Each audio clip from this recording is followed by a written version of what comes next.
මේ අපස බොනවද? නෑ සර්. අපස බොණ්ඩ එපා ආයිසේ. මොකද දන්නව?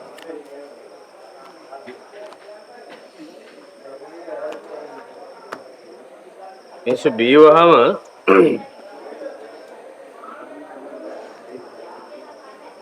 පව් කරන්න බය නැති. තවුස බැඳලා තියෙනවා. ඒත් නෑ සර්. බැඳලා නැහැ. එතකොට දැන් තමුස එනකන් කවුද බලන් ඉන්නේ? අම්මා සර්. අම්මා. අන්නවද? මට අම්මෙක් නැහැ. මට ගෑණියෙකුත් නැහැ.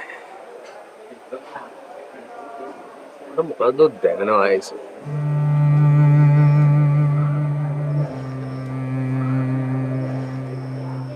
තමුස දන්නවද? ඔය ගෑනු කැමති නැහැනේ බොන මිනිස්සුන්ට. දන්නවද ඇයි කිය?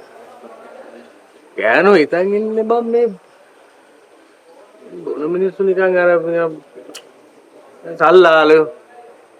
නේද? සල්ලාලයෝ. බොන්නේ සල්ලා. මම සල්ලාලේ වුණා. මම පිළිගන්නවා. මම හැබැයි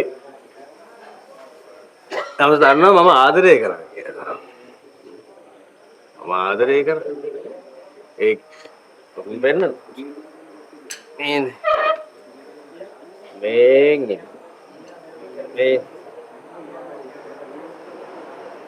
මම ආදරය කරපු ගෑණි මම පණ වගේ ආදරය කරපු ගෑණි. හැබැයි එකක් තියෙනවා මේ ගෑණිත් මට පණ වගේ ආදරය කරා. Sir the answer. එහෙම පිළිගලා. නෑ හරි අපි ඒනවද මේ අහන්න දැන්. මේ අහන්නකො. මේ ගෑණි අපි ආසර් ආයමත් ආවා මාත් එක්ක ජීවත්. හරි අපි යන්කෝ. ඒනවද මේ ගෑණිගේ හිත තිබ්බේ අර